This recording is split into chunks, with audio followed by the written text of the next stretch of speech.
मेरी ननंद रोज रात को गले लगकर ही अपने कमरे में सोने जाती। जैसे ही वो गले लगकर चली जाती, मैं गहरी नींद में सो जाती। सुबह उठकर देखती तो मेरे बदन पर कपड़े नहीं होते। आखिर उनके गले लगते ही मुझे क्या हो जाता था जो मैं इस कदर गहरी नींद में चली जाती। एक दिन मैंने अपने कमरे में कैमरा लगा दिया। उसके बाद मैंने कैमरे में जो देखा उसे देख कर मेरी रूह ही कांप गई। मैंने देखा मेरी नंद तो मेरा नाम स्नेहा है और मेरी शादी अनुज से 3 साल पहले हुई थी। अनुज के परिवार में उसकी छोटी बहन ममता और अनुज सिर्फ 2 ही थे, क्योंकि अनुज के माता-पिता की बचपन में ही गुजर चुके थे। उसके बाद अनुज ने ही अपनी छोटी बहन ममता का पालन-पोषण किया और उसे पढ़ाई-लिखाई करवाना शुरू कर दिया। अनुज पढ़ाई के साथ-साथ एक प्राइवेट कंपनी में काम करते थे। जब से मैं इस घर में आई हूँ, मेरे पूरे घर की जिम्मेदारी मैंने उठा ली। अब अनुज काम में अच्छे से ध्यान देने लगे, क्योंकि पहले उनकी छोटी बहन का ध्यान उन्हें रखना पड़ता था, लेकिन अब वह जिम्मेदारी मैंने अब अपने सर ले ली थी। तो अनुज अच्छे से पढ़ाई के साथ साथ काम में अपना मन लगाकर मेहनत करने लगे। खैर, ऐसे ही दिन निकल जाते गए। आज सुबह सुबह ही बहुत ज़्यादा खुशी का माहौल बना हुआ था, क्योंकि अनुज की मेहनत रंग लाई। मनोज काम के साथ साथ पढ़ाई में भी बहुत आगे थे। हमेशा से ही रात में ये मेहनत करते थे। इसका फल उन्हें आज मिल चुका था। अनुज एक सरकारी नौकरी में लग चुके थे। इतनी बड़ी पोस्ट पर सरकारी नौकरी लगना कोई आम बात नहीं थी, लेकिन अनुज ने यह सब कर दिखाया। अब तो मेरी खुशी का ठिकाना नहीं रहा, क्योंकि मैं भी अब पूरे गर्व के साथ कह सकती हूँ कि मेरे पति एक सरकारी नौकरी करता है। क्योंकि अक्सर मुझे अपनी सहेलियों के बीच सुनने को मिलता था, तुम्हारा पति प्राइवेट कंपनी में काम करता है, लेकिन हमारे पति की एक सरकारी नौकरी करते हैं। क्योंकि मेरी जितनी भी सहेलियां थी वे हमेशा ही घमंडी थी। मुझे उनकी बातों पर बुरा नहीं लगता, लेकिन कभी कभी कहीं ना कहीं मेरे मन में ज़रूर था कि अनुज भी एक सरकारी नौकरी लगे। अनुज के ने आज वह भी कर दिखाया। खैर, अब हमारे अच्छे दिन आ चुके थे। ममता की पढ़ाई लिखाई अच्छे से हो गई थी। ममता केवल 18 साल की थी। उसने कॉलेज में प्रवेश किया। अब ममता की पढ़ाई के साथ साथ मेरी भी जिम्मेदारियों को अनुज बखूबी निभाने लगे। आज तक मुझे किसी भी तरह की कोई कमी महसूस नहीं होने दी। मैं जो भी चीज़ मांगती, अनुज मेरे बोलने से पहले ही उन चीज़ को हाजिर कर देते। इतना प्यार करने वाला और नेक दिल पति पाकर फूले नहीं समा रही थी मैं। लेकिन मेरी खुशी ज़्यादा दिन टिकने वाली नहीं थी। शायद भगवान को मेरी खुशी रास नहीं आई। एक बड़े एक्सीडेंट में मेरे पति अनुज का देहांत हो गया। अब तो मानो मेरे ऊपर दुखों का पहाड़ टूट पड़ा। मैं बिल्कुल टूट चुकी थी, क्योंकि इतना प्यार करने वाला पति को खोकर मैं बिल्कुल भी दुख को संभाल नहीं पा रही थी। मैं तो पूरी तरह अधमरी हो चुकी थी, लेकिन जैसे तैसे मुझे ममता का भी संभालना था। इसीलिए मैंने हिम्मत करके खुद को संभाला और ममता को संभाला और इस दुख की घड़ी का सामना किया। लेकिन अब बात यह आन पड़ी थी कि ममता की पढ़ाई कैसे कराई जाए। पूरे घर की जिम्मेदारी भी आ चुकी थी मेरे पास। तो न कोई काम था और न ही कोई नॉलेज थी कि मैं कई काम कर सकूं, क्योंकि मैं ज़्यादा पढ़ी लिखी नहीं थी। और ससुराल आने के बाद तो अनुज ने सारी जिम्मेदारियां ले रखी थी। मुझे किसी भी तरह की कोई चीज़ का पता नहीं था, लेकिन मुझे ममता की पढ़ाई तो करवानी थी, क्योंकि उस बेचारी के मन पर क्या बीती है यह मुझसे बेहतर और कोई नहीं जान सकता। क्योंकि बचपन से ही उसने अपने माता पिता को खो दिया था और अब अपने भाई को भी खो दिया। उसके ऊपर क्या बीत रही है यह अच्छी तरह से समझ सकती थी, लेकिन मैं उसकी पढ़ाई को कोई बाधा नहीं आने देना चाहती थी। जिस तरह अनुज का उसका ख्याल रखते थे, उसी प्रकार मुझे भी उसका ख्याल रखना था। मुझे उसको उसके माता पिता और भाई की कमी महसूस नहीं होने देनी थी। इसीलिए मैं काम की तलाश में निकल गई। मुझे ममता ने कहा था कि भाभी, मुझे पढ़ाई लिखाई करने की कोई ज़रूरत नहीं है। हम लोगों के घरों में झाड़ू पोछा करके 2 वक्त की रोटी जुगाड़ कर लेंगे, बस यही बहुत है। लेकिन मैंने ममता की बात नहीं मानी, क्योंकि मैं पढ़ाई लिखाई करवाना ही चाहती थी। अच्छा इंसान बनाना चाहती थी, पैरों पे खड़ा करवाना चाहती थी। इसीलिए काम की तलाश में निकल गई। दरअसल अनुज के पास धन दौलत नहीं थी, न ही जमीन जायदाद थी। पहले उसकी प्राइवेट कंपनी में नौकरी की वजह से घर चलता था और बाद में उसने सरकारी नौकरी कर ली, जिस वजह से हमारे अच्छे दिन थे, लेकिन पैसे जोड़ नहीं पाए क्योंकि अनुज की नौकरी लगे ज़्यादा दिन नहीं हुए थे, उसका देहांत हो गया। इसीलिए घर की जमा पूंजी भी नहीं थी। खैर, मैं तो शहर में काम की तलाश में निकल गई। मुझे कंपनी में काम मिल गया। सैलरी ज़्यादा नहीं थी, लेकिन कम भी नहीं थी। मैं दिन रात मेहनत करके ममता की अच्छी ज़िंदगी देना चाहती थी, इसीलिए मैं कुछ कंपनी में काम करने लगी। सवेरे उठकर घर का काम करने के बाद काम पर निकल जाती और शाम को थकी हारी घर आती। ममता को खाना खिला देती और खाना खाकर सो जाती। खैर, मुझे नींद तो नहीं आती क्योंकि अनुज की यादें मुझे हर रोज़ खाती थी, लेकिन मेरे पास कोई इलाज नहीं था, इसीलिए मुझे इन सब को झेलना ही था। खैर, कभी हंसी और कभी दुख के झेलते हुए ऐसे ही दिन निकलते जा रहे थे। मेरी नंद को हमेशा से ही एक आदत थी कि वह सोने से पहले मेरे गले लगकर सोती थी। ये जब से मेरी शादी इस घर में हुई थी, तब से मेरी नंद हमेशा गले लगकर अपने कमरे में जाती। अनुज अक्सर उसे चिढ़ाते रहते थे कि मेरे तो कभी गले नहीं लग सोई, मैं क्या तुम्हारा भाई नहीं हूँ? तभी वह कहती, भैया आप तो मेरे भाई नहीं भगवान हो, लेकिन भाभी से बढ़कर कुछ भी नहीं। यह मेरी माँ और मेरी भाभी दोनों हैं, इसीलिए मुझे इनके गले लगने में बहुत सुकून मिलता है और अच्छी नींद भी आती है, इसीलिए भाभी के गले लगती हूँ। खैर, नंद के गले लगकर मैं सो जाती और कुछ दिन तक ऐसे ही चलता रहा और फिर मैंने कार्य शुरू किया था। मैं पिछले 3 दिनों से जब भी नंद के गले लगकर अपने कमरे में जाती, उसके बाद मैं गहरी नींद में चली जाती और मुझे पता ही नहीं चलता कि मेरे साथ क्या होता है। जब से अनुज का देहांत हुआ है, उसके बाद से गहरी नींद में आज तक कभी नहीं सोई। दिन भर इतना काम करती, कभी भी मुझे नींद नहीं आती। अनुज की यादें मुझे सोने नहीं देती थी, लेकिन पिछले 2-3 दिनों से इसी बीच मुझे बहुत नींद आ रही थी। मुझे तो इसके पीछे कुछ अजीब सा लग रहा था कि मुझे इतनी नींद क्यों आ रही है। पहले मुझे नींद का ज़रा भी एहसास नहीं होता, लेकिन जैसे जैसे मेरी नंद गले में लगकर कमरे के बाहर जाती, उसके बाद मानो बेहोश की हालत में चली जाती और बिना पानी पिए ही सो जाती। सवेरे उठकर देखती तो कभी कपड़े उथल-उथल होते, तो कभी पूरे बदन पर ही कपड़े नहीं होते। मुझे तो कुछ समझ नहीं आ रहा था कि आखिर मेरे साथ हो क्या रहा है। इस कदर रात में मेरे कपड़े कौन उतारता होगा, और घर में तो सिर्फ मैं और मेरी नंद ही रहते थे और हमारा घर इस कदर बना हुआ था कि अंदर अगर दरवाजे खिड़कियां बंद कर ली जाए तो हमारी परमिशन के बिना कोई अंदर नहीं आ पाए। और मैं तो सोने से पहले पूरे घर की तलाशी कर लेकर और अच्छे से कमरे बंद करके सोती। मेरे साथ ऐसा क्यों हो रहा था? पहले तो मुझे इस बारे में कुछ भी सोचना ठीक नहीं लगा। मुझे लगा कि शायद मेरी थकावट के कारण होगा, क्योंकि दिन भर इतना काम करने के बाद पूरी तरह थक जाती थी और मुझे नींद आ जाती।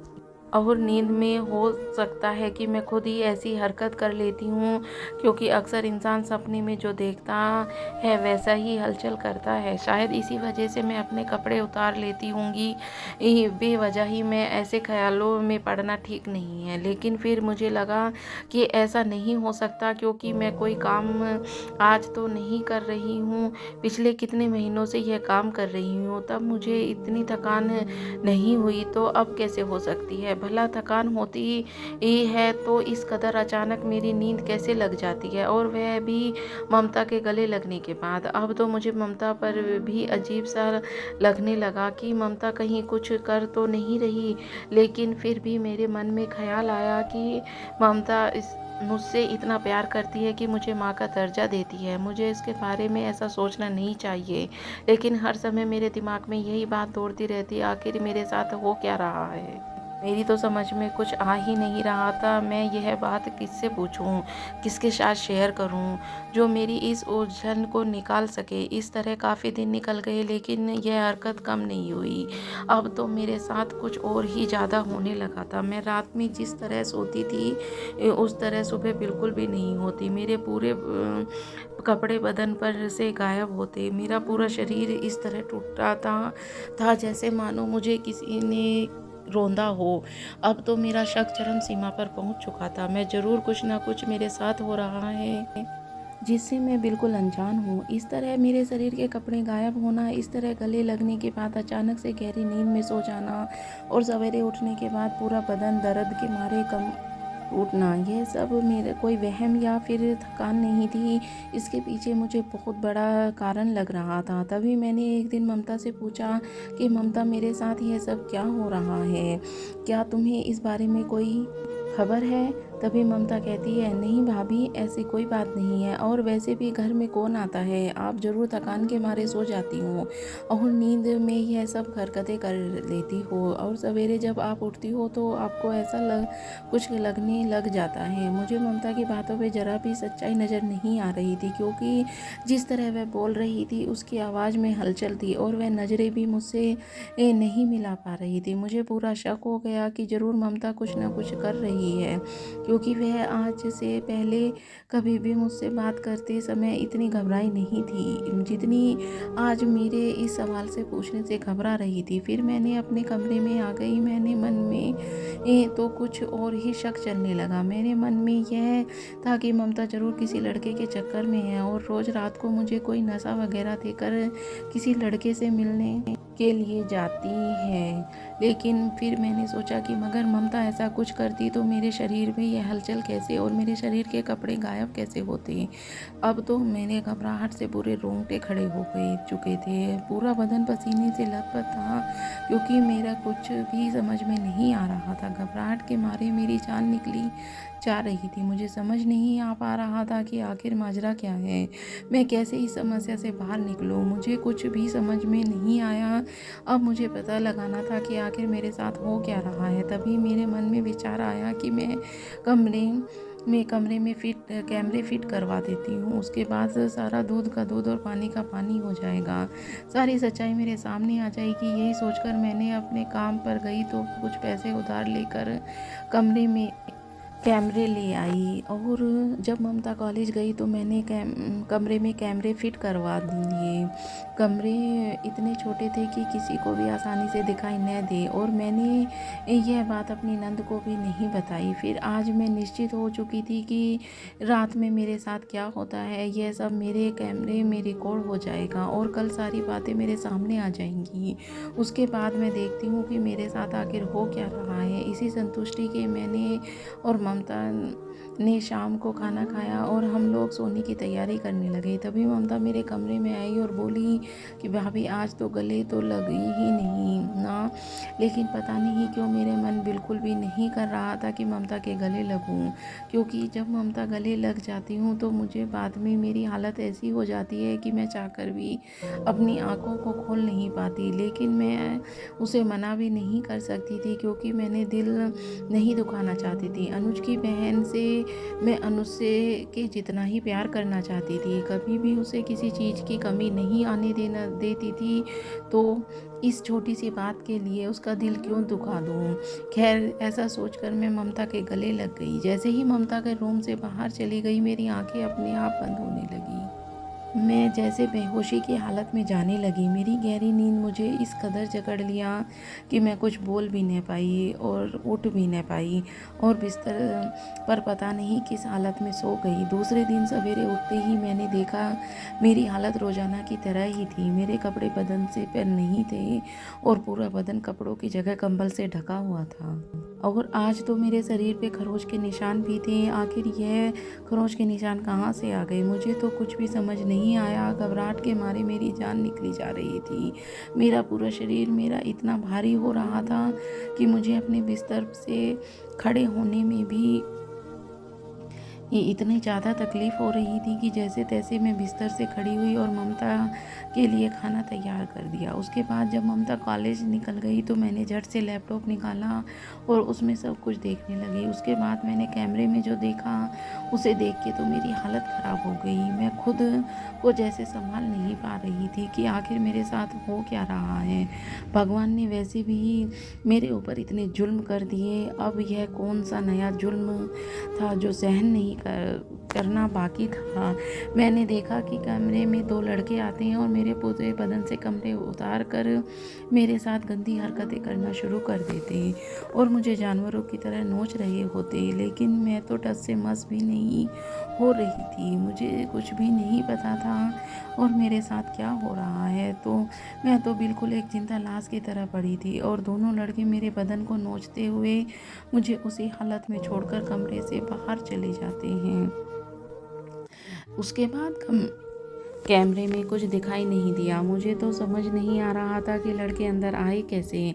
मैं तो सोने से पहले पूरे घर को अच्छी तरह से बंद करके सोती हूँ, लेकिन अब जो शक की सुई थी वो सीधी ममता के ऊपर जा रही थी, क्योंकि इसके अलावा तो कोई घर में नहीं था।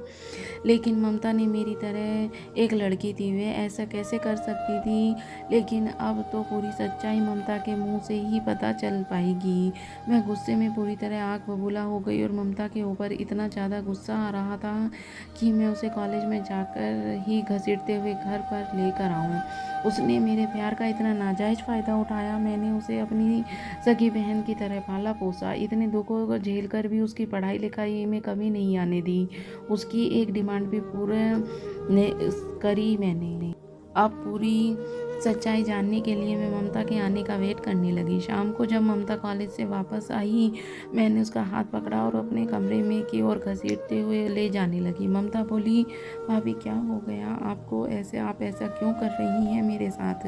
तभी ममता को मैंने अपने बिस्तर पर लेकर जाकर पटक दिया और लैपटॉप दिखाते हुए बोले कि यह सब क्या है। तभी ममता बहानेबाजी करने लगी और मुझे क्या पता यह सब क्या है, मुझे यह सब क्यों दिखा रही हो, उसके साथ यह लड़के कौन हैं। तभी मैंने ममता को खींचकर एक थप्पड़ मारा और बोला कि ज़्यादा भोली बनने का नाटक मत करो, मेरे सामने सच सच बता दो, वरना मुझे बुरा कोई नहीं होगा। तभी ममता की आंखों से आंसू आ गई। वह हाथ जोड़कर मेरे सामने खड़ी हो गई और कहने लगी, भाभी मुझे माफ़ कर दो, मैं लालच में अंधी हो गई थी। दरअसल कॉलेज की लड़कियों हर रोज़ नए नए कपड़े पहनकर आती थी और हर रोज़ महंगी महंगी पार्टी करती थी, लेकिन मेरे पास तो 1 रुपया भी नहीं था।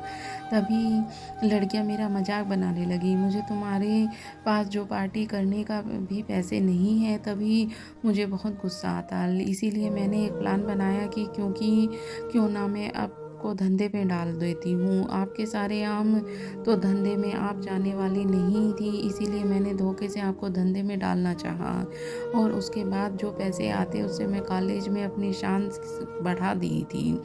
जब से कॉलेज में ज़्यादा पैसे लेके जाने लगी, तब से लड़कियां मेरे आगे पीछे घूमती थी और मेरी हर बात मानती। आपसे इस मान की बनाए रखने के लिए मैंने जुर्म को बढ़ाती गई और अब पाप करती गई।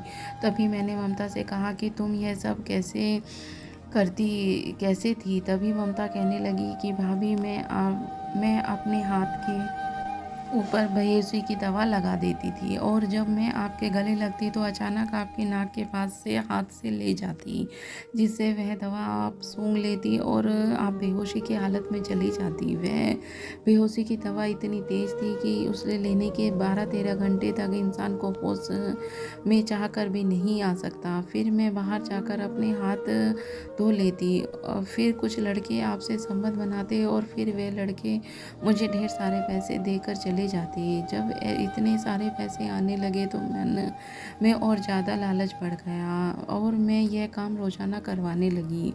मैंने सोचा कि आपको कुछ भी पता नहीं चलेगा, सवेरे जब आप उठोगे तो आपको भारी बदन लगेगा और आप सोचेंगी कि हो सकता है कि थकावट के कारण।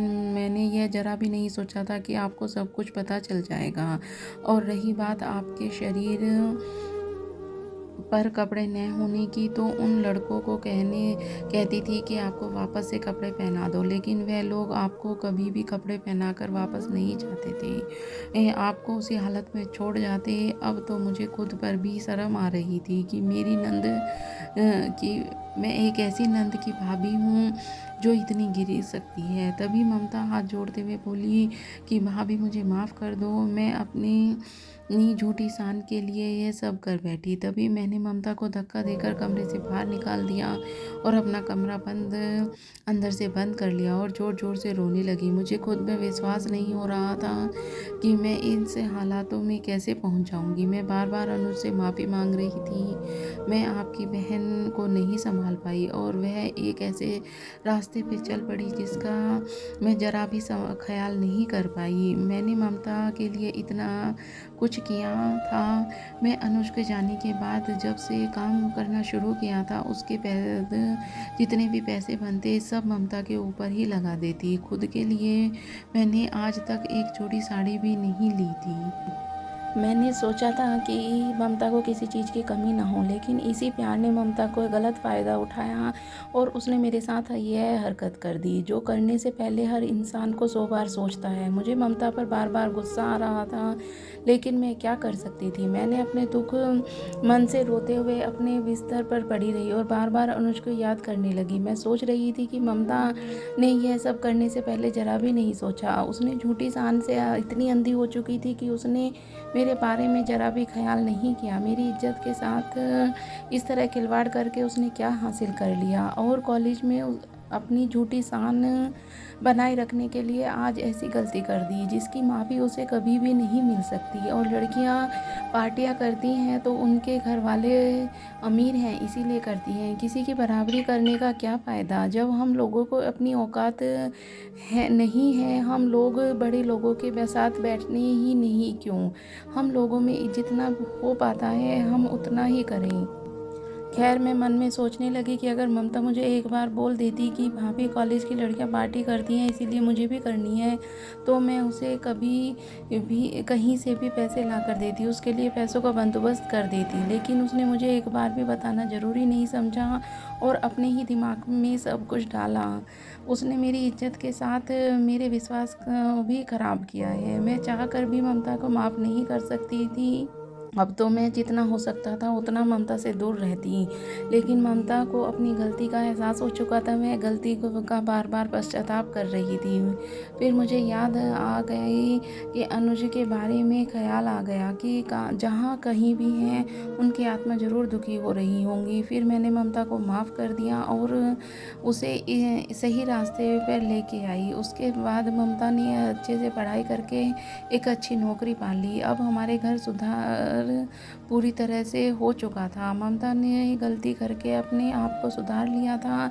अब मेरे चेहरे पे यह सोचकर एक मुस्कान आ गई कि देर से ही सही लेकिन ममता एक अच्छी इंसान बन गई।